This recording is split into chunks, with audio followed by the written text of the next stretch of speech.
Hello everyone. SIMMI Foundation is a non-governmental organization that aims to work for the upliftment and betterment of the society. They work on creating awareness about environmental and social issues through educational seminars and interactive sessions. They provide internship proposal for the university or for college since 2021-2022. They have various departments like content, marketing, domestic affairs, fundraising, volunteering, international affairs, and many more other departments like mass media and journalism, graphic design, social media, web development, campus ambassador, and human resources.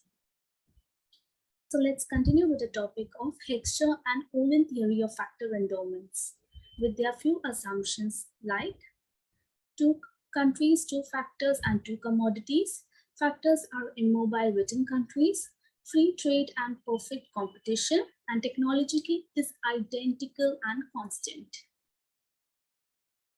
So today we are going to focus on Price's definition of factor abundance. So just look at the diagram.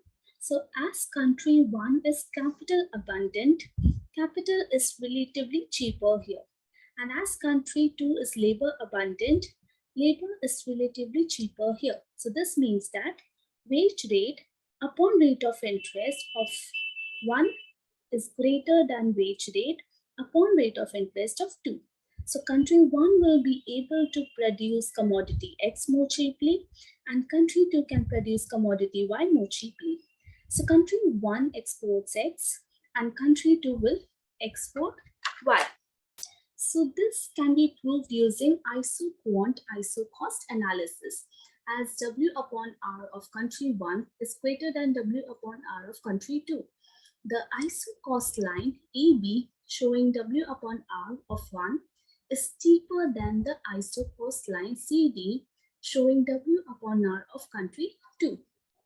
The same factor cost as represented by W upon 1 R1 can produce X1 and Y1 as indicated by points A and B on the two isoquants for country 1.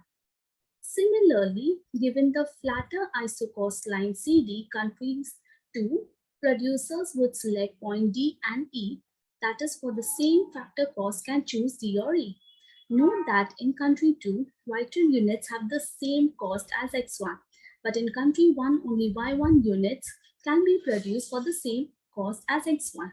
Thus, Y is relatively cheaper in country 2 and X is relatively cheaper in country 1. And so country 2 exports Y and country 1 exports X. So let's look at the limitations. So the first is more importance to the supply side. This relatively one-sided approach arises due to the assumption of similar or identical demand conditions. So that's the reason demand is neglected here. The second one is its immobility of factor between commodities in the same country.